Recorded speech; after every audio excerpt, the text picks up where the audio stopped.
Okay, so I have a video that will be playing silently in the background. So many of you know, trash starts off on the street, it goes through pipes, and then it eventually discharges into the waterways. Do we know how much is getting in there? Yes, we do. So I've quantified together with the city of Aventura, Coral Gables, City of Miami Public Works Departments. We know if you calculate how much gets inside each storm drain, you're talking about the trash and also the leaves. We're talking for around 95,000 plus storm drains in Dade County, over 14.4 million pounds of debris is getting in every year. Now, most of it is actually organic matter. So here, this is not really representative. Here, you're probably seeing 25% leaves, but by weight, it's actually closer to 95, sometimes 99% organics, which, as Piero said, brings us to the topic of the boring phosphorus, right? Phosphorus and nitrogen.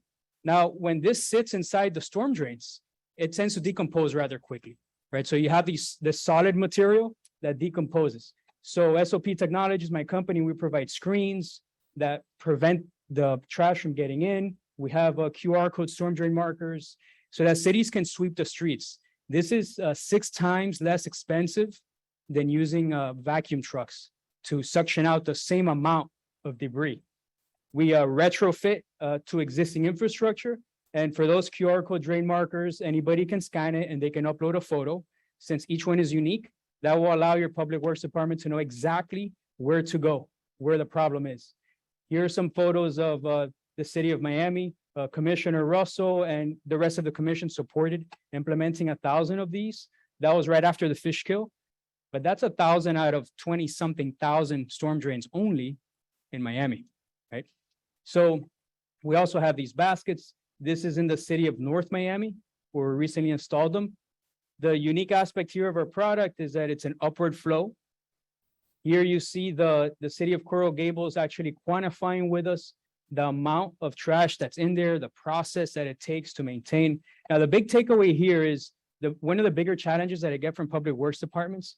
It's not, Emilio, I don't care about the bay, or I don't know what happens. They all know what happens. They don't have the money. Either they don't have the money to implement a solution, whether it's mine or somebody else's, or they don't have the money for the long-term maintenance that will be needed. So the one takeaway here is support your public works department. Now with that, I'll introduce Rachel Silverstein. Dr. Rachel, thank you. Thank you for that. As a timekeeper, I think I have to be on time. So Dr. Rachel Silverstein joined Miami Waterkeeper as Executive Director and Waterkeeper in June of 2014. As Waterkeeper, she has grown the organization from 1 staff member to over 10 full-time staff. She leads team efforts to achieve water wins, such as protecting corals from dredging, stopping major sewage leaks, passing key legislation. Rachel has been featured in hundreds of press articles, including the New York Times, CNN, National Geographic, and more. As Waterkeeper, Rachel has authored 6 op-eds and 6 peer-reviewed scientific articles and speaks to thousands of community members every year.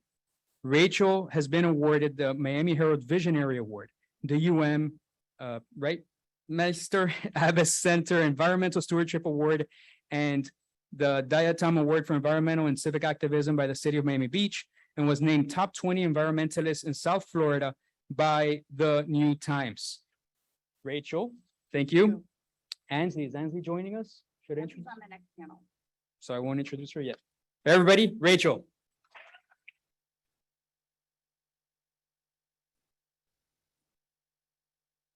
Hi, everybody. It's really, really wonderful to be here and see so many friends and partners out of the Zoom boxes after all this time. So thank you so much to all the heroes in this room doing so much on behalf of our environment in Biscayne Bay. And really happy to be here today to share with you the recent project that we have completed looking at MS4 or municipal stormwater permit compliance in Miami-Dade County. And I want to start by introducing the amazing team that worked on this, our partners. We worked very closely with Everglades Law Center on this project, and they're here today. Elizabeth Carpenter, Ansley Sampson, who's also on the next panel. We had Cameron Bills, an NYU law student, and the amazing Miami Waterkeeper team as well, Samantha Mordejon, and Audrey Sue and Aaron Stauber, who are here today as well. And I want to acknowledge as well Elizabeth Figueroa, because this is based on her master's work, which we which we continued and expanded. And I need to walk over here to get the clicker. It works. Really quickly about Miami Waterkeeper, because I know we got to cover a lot in a short amount of time. We use science to inform policy and advocacy, and then conduct outreach and education campaigns to make change on behalf of Biscayne Bay. And we focus on clean water, habitat protection, and sea level rise resiliency. The stormwater, know it, we don't love it. It's probably one of the #1 sources of pollution entering Biscayne Bay. This is really the conduit bringing land-based sources of pollution from the streets into our waterways, grease, oil, chemicals, pet waste, litter, debris, so on and so forth. And it is regulated under the Clean Water Act, and the EPA has delegated authority to regulate stormwater to the state of Florida, FDEP, which implements the municipal separate storm sewer permit system, or the MS4 permit system. There are 3 phase 1 permit holders in Miami-Dade County. Phase 1 permits are for the larger municipalities. So we have Miami-Dade County plus 32 co-permittees, which are the smaller municipalities. And then the city of Miami and the city of Hialeah have their own phase 1 permits. So we really wanted to understand how well these permit holders were complying with the terms of the MS4 permit that's supposed to make sure that we're controlling stormwater pollution to the maximum extent practicable. So Miami Waterkeeper partnered with Everglades Law Center. We have been working on this for the last 9 months. And we looked at the annual report submitted by each of these permit holders, which reports back to the regulators how well or which parts of the permit are being conducted and how frequently a lot of these terms are being implemented. So this is just a quick look at what the annual report looks like, and there's a lot of attachments that go along with it. So to understand how well the permittees were complying, we first created a rubric with 20 key terms out of that MS4 permit in the annual report. And then we created a Google form and submitted records requests to each permit holder so that they could self-disclose the information to us. And we used the information that they themselves provided in order to grade and evaluate how well the compliance was happening. And we had 4 independent evaluators each look at this for 2 different types of compliance, which I'll explain in a moment. And then we assigned grades and issued recommendations for how to improve compliance and water quality. So when we started looking at this, we started looking at binary compliance. Are these permittees complying with the letter of the law? Are you doing the number of, trainings for personnel? Do you have a stormwater management plan? Yes or no?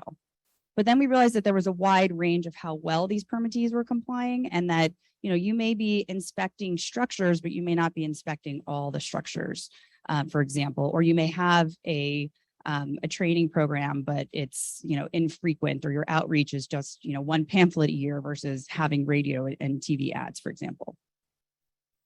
And then this is a quick look at the rubric. Everybody read this really quickly. Just kidding. This is just so you can see how we kind of broke this down. Just to go through the first one, I don't know if this pointer works, but we had the written, do you have a written stormwater management program? Yes or no would be binary compliance. And then how old is it would be the qualitative compliance. So some of them are from 99, some of them are from 2021. So what did we find? So in the binary compliance, we found that Miami-Dade County had a score of a B- or an 80%. And when averaged with all the other 32 co-permittees under that phase 1 permit, they had a 71%.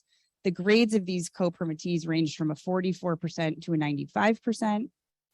The city of Miami had a C+. The city of Hialeah had a C. And no single permittee was actually 100% in compliance, although a couple came pretty close. Just to summarize some of the findings, 45% of the permittees did not even have a written stormwater management program, close to half. 43% do not have a complete map of their stormwater system. So it's pretty hard to think how you could be doing proper inspections and maintenance without a map. 54% did not perform the required personnel training. This includes things like spill response training. And a third did not perform proactive inspections for illicit discharges. They didn't go out and look to see if there were any illicit discharges. I have 2 minutes left, so I'm going to pick up the speed here.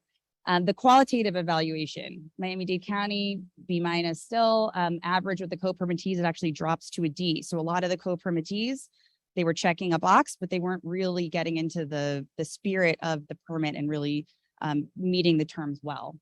The grades here range from a 37 to a 93. City of Miami had a B+, highly a D-. These, as I mentioned, the stormwater management plans range from 1999 to 2021. 38% did not provide all the required attachments. 94% did not suggest iterative improvements. And this is very important. So the real spirit of the MS4 system is to do critical evaluations of the stormwater system and to suggest ways to improve it so that you can actually be improving water quality. And only 2 of the permittees did this. And only, under 30% actually inspected the required number of stormwater structures in the year. We then looked at the bottom 5 scoring permittees, and we looked through Oculus to see if FDEP had done any enforcement. And while we found some warning letters, we found some communication with the bottom permit holders, we did not find any legal compliance actions have been taken, no fines, no notices of violation, no consent orders. So a lot of recommendations here. This is just a subset of how we can improve. All permittees, I just want to actually start by saying all of these things are very achievable and can be done essentially in the next year. This is really the easy stuff. This is not saying, is your infrastructure working and will it work in, an era of sea level rise? This is like, are you filing the right paperwork and do you have a map? So this is the baby steps that everybody can be doing with the proper resources. So everybody should have a written stormwater master plan and can have that in the next year. This should include loading targets, especially for impaired waters, TMDLs, RAPs. We need accurate and digitized stormwater maps. We need a stormwater asset management system, that's key software, to meet minimum targets for litter collection. And we really feel that the county should be leading on compliance. We live in Miami-Dade County, which means that we have some of the largest wealth disparity in the nation in the same county. And so there's a lot of differential in resources between these municipalities, and the county should be sort of a co-lender accepting responsibility for the compliance of the co-permittees and making sure that they're complying and able to comply. And FDEP should do enforcement to make sure these requirements are being met, and we need water quality monitoring that identifies the right hotspots. A new 5-year cycle is starting now. June, the renewal process will start, and the September, the renewal will come through. So this is a key moment when we can sort of tackle some of these issues and not only make sure we're complying with the easy stuff, but really remember why we're doing this, which is for water quality. And this is some of the biggest challenges that we face, is to figure out how to keep the streets dry without polluting the water. And we really need to be innovative and to think very critically about this. And we need to fix this easy stuff so that we can do the hard things that need to take place next. And of course, again, as I mentioned, this is the easy part. We need to now work on the hard part. And I think I'm out of time.